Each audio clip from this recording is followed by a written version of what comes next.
ఇటువంటి ఫ్లవర్ బంచ్‌ని మనం శారీ మీద పెయింట్ చేసుకుంటే చాలా చాలా బావుంటాయి. అండ్ మనం ఆ శారీ కలర్‌కి, ఫ్యాబ్రిక్‌కి తగ్గట్టుగా మనం కలర్స్ కూడా చేంజ్ చేసుకోవచ్చు. ఈ ఫ్లవర్స్‌ని ఎలా పెయింట్ చేయాలో ఇప్పుడు చూద్దాం. హాయ్ అండి. Welcome to Deepika's art and fabric. ఈరోజు కాటన్ కుర్తీ మీద పెయింటింగ్ ఎలా వేయాలో నేను చూపిస్తున్నాను. వీడియో మొత్తం స్కిప్ చేయకుండా చూడండి. సో దట్ మీకు ఫ్యాబ్రిక్ మీద డిజైన్ ఎలా ట్రేస్ తీయాలో కూడా అర్థమవుతుంది. సో ఫ్యాబ్రిక్ మీద మనం ఎక్కడ పెయింట్ చేయాలనుకుంటున్నామో అక్కడ మనం డిజైన్ పేపర్ని పెట్టి ఒక పిన్తో సెక్యూర్ చేశాను. అండ్ ఆ డిజైన్ పేపర్కి క్లాత్కి మధ్యలో కార్బన్ పేపర్ పెట్టాను.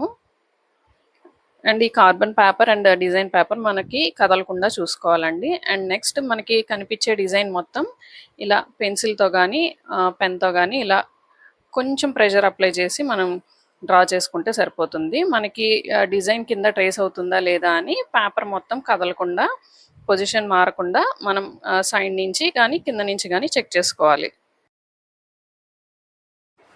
ఇలా ట్రేస్ చేసే పద్ధతిని కార్బన్ ట్రేసింగ్ అంటారు.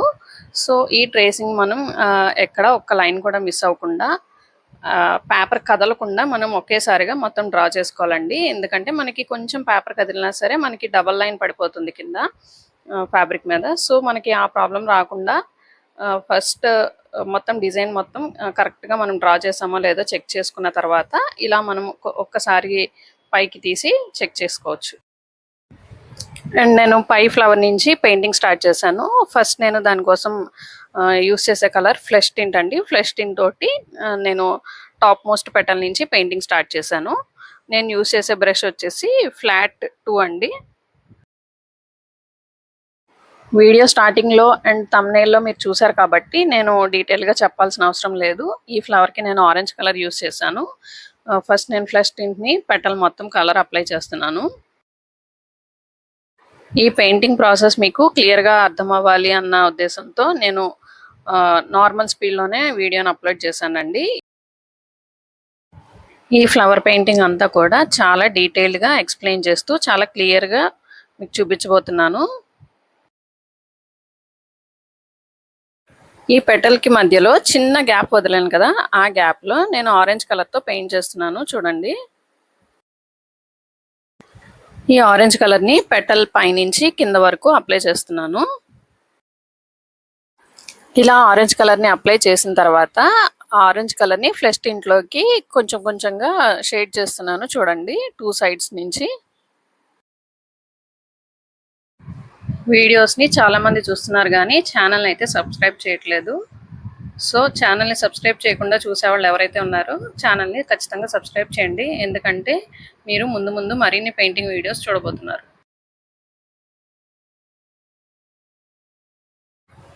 మీకు కూడా ఇలాంటి పెయింటింగ్స్ కావాలి అంటే స్క్రీన్ మీద కనిపిస్తున్న నెంబర్కి వాట్సాప్ చేయండి.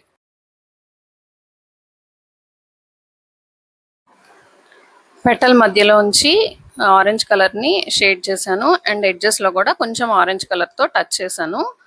అండ్ ఇప్పుడు చూడండి, సెకండ్ పెటల్ పెయింట్ చేస్తున్నాను. మీకు క్లియర్గా అర్థమవుతుంది. ఏ ఫ్యాబ్రిక్ మీద అయినా పెయింట్ చేసినప్పుడు పెయింటింగ్ డ్రై అయిన తర్వాత షేడ్ మారడం కానీ లేకపోతే ట్రాన్స్పరెంట్గా కనిపించడం కానీ అనిపిస్తే మీరు ఫస్ట్ కోటింగ్ ఒకటి వైట్ తోటి వేసి ఆ తర్వాత ఆ కోటింగ్ డ్రై అయిన తర్వాత మీరు పెయింటింగ్ చేసుకోండి. ఈ పెటల్ని కూడా స్కిన్ కలర్ తోటి పెయింట్ చేశాను. మీరు అబ్జర్వ్ చేస్తే ఈ పెటల్ మధ్యలో నేను గ్యాప్ వదలలేదు. ఇలా కూడా పెయింట్ చేసుకోవచ్చు అని మీకు చూపించడానికి ఇలా కంప్లీట్గా లైట్ కలర్తో పెయింట్ చేశాను. ఇలా పెయింట్ చేసినప్పుడు మనకి కనిపించే డిఫరెన్స్ ఒకటే.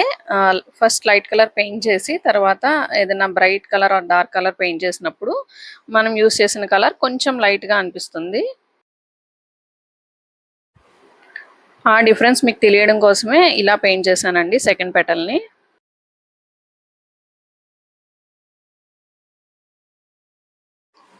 సో ఈ పెయింటింగ్ ప్రాసెస్ మీకు అర్థమైంది కదా. పెటల్ మధ్యలోంచి ఒక కలర్తో షేడ్ చేస్తున్నాను అండ్ అదే కలర్ తీసుకుని పెటల్ ఎడ్జెస్లో కూడా కొంచెం లైట్గా టచ్ చేస్తున్నాను.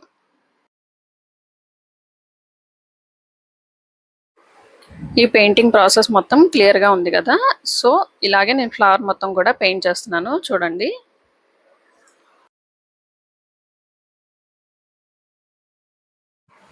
నేను అట్ ఏ టైమ్ 2 పెటల్స్‌ని పెయింట్ చేశాను. మీరు గనక బిగినర్స్ అయితే ఒక పెటల్ పెయింటింగ్ కంప్లీట్ అయిన తర్వాత నెక్స్ట్ పెటల్‌ని పెయింట్ చేయండి. మన ఛానల్‌లో తాంజోర్ బ్లౌజ్ పెయింటింగ్స్‌తో పాటు sari painting, frock painting, kurti painting అంటూ రకరకాల ఫ్యాబ్రిక్స్ మీద డిఫరెంట్ డిజైన్స్‌ని పెయింట్ చేసి చూపించాను కదా! సో, రానున్న శ్రావణ మాసానికి బ్లౌజ్ పెయింటింగ్ వేసుకోవాలనుకునే వాళ్ళందరికీ ఒక ఐడియా ఉంటుందని ముందు నుంచే నేను సింపుల్ డిజైన్స్‌ని పెయింట్ చేసి చూపించాలనుకుంటున్నాను. మీరు గనక ఛానల్‌ని సబ్స్క్రైబ్ చేయకపోతే ఖచ్చితంగా సబ్స్క్రైబ్ చేయండి అండ్ వీడియోని లైక్ చేయండి.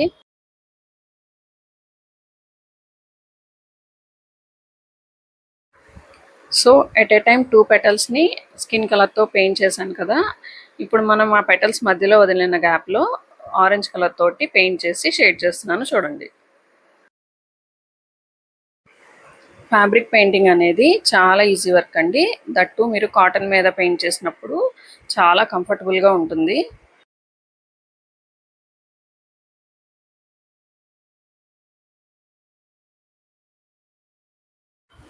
ఇలాంటి ఫ్లవర్ పెయింటింగ్స్ వేసినప్పుడు మనకి పెయింటింగ్ అనేది బాగా ప్రాక్టీస్ ఉంటే అన్ని పెటల్స్‌ని ఒకటేసారి లైట్ కలర్ పెయింట్ చేసి అండ్ నెక్స్ట్ కలర్‌తో షేడ్ చేయడం ఈ ప్రాసెస్ అంతా అన్ని పెటల్స్‌కి ఒకటేసారి చేయగలుగుతామండి.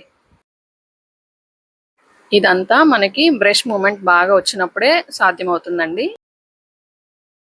ఇలా బ్రష్ మూవ్‌మెంట్ మనకి పర్ఫెక్ట్‌గా ఉండాలి అంటే ఖచ్చితంగా మనం ప్రాక్టీస్ చేయాలండి.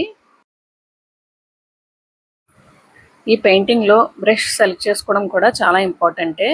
చాలామంది ఎందుకో తెలీదు చిన్న రౌండ్ బ్రష్‌తో పెయింట్ చేయడానికి ట్రై చేస్తూ ఉంటారు.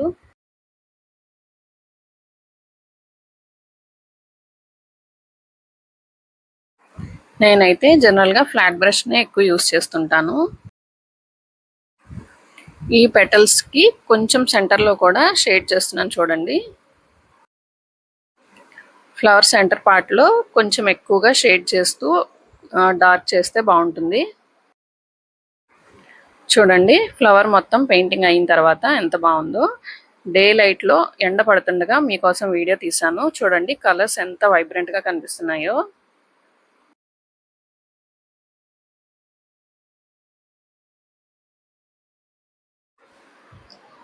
ఫ్లవర్ సెంటర్‌లో కొద్దిగా డార్క్ చేస్తున్నాను.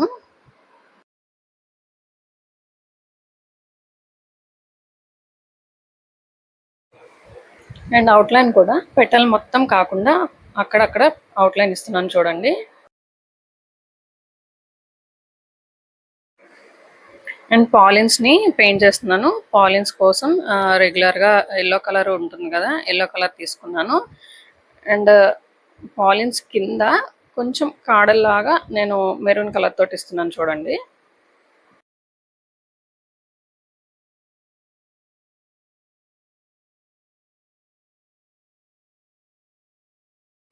పాలిన్స్ కూడా ఒక్కొక్క ఫ్లవర్‌కి ఒక్కొక్క స్టైల్‌లో ఉంటుంది. దానికి తగ్గట్టుగా మనం పెయింట్ చేయాలండి.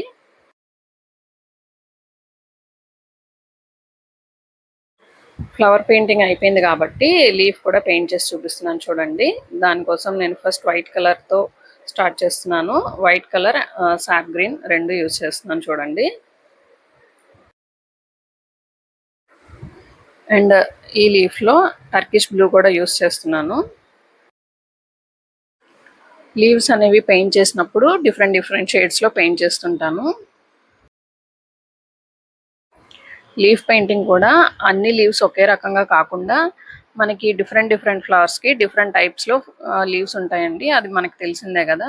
మనం ఆ స్టైల్‌కి తగ్గట్టుగా ఆ లీఫ్ ఉన్న షేప్‌కి తగ్గట్టుగా మనం పెయింట్ చేసుకుంటే బావుంటుంది. ఈ లీఫ్ చూడండి నేను యెల్లోతో స్టార్ట్ చేశాను.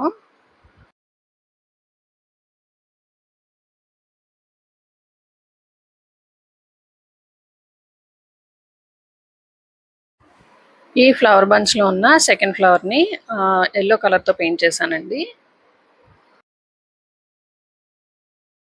శారీ పెయింటింగ్‌లో కొంతమంది ఇలా కొమ్మలతో పెయింట్ చేయించుకోవడానికి ఇష్టపడుతుంటారు. అలాంటి వాళ్ళకి ఈ డిజైన్ చాలా బావుంటుందండి.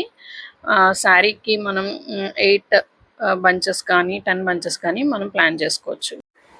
పెయింటింగ్ మొత్తం కంప్లీట్ అయిన తర్వాత కుర్తీ అవుట్‌లుక్ చూడండి చూపిస్తున్నాను. చాలా బావుంది. ఇప్పుడు మీకు కనిపిస్తున్న కలర్ ఏదైతే ఉందో అదే ఒరిజినల్ కలర్ అండి. వీడియోలో కొన్నిసార్లు కలర్ కొంచెం చేంజ్ అయింది. సో, నా పెయింటింగ్ నచ్చితే ఖచ్చితంగా వీడియోని లైక్ చేయండి అండ్ ఛానెల్‌ని సబ్స్క్రైబ్ చేయండి. Thank you for watching.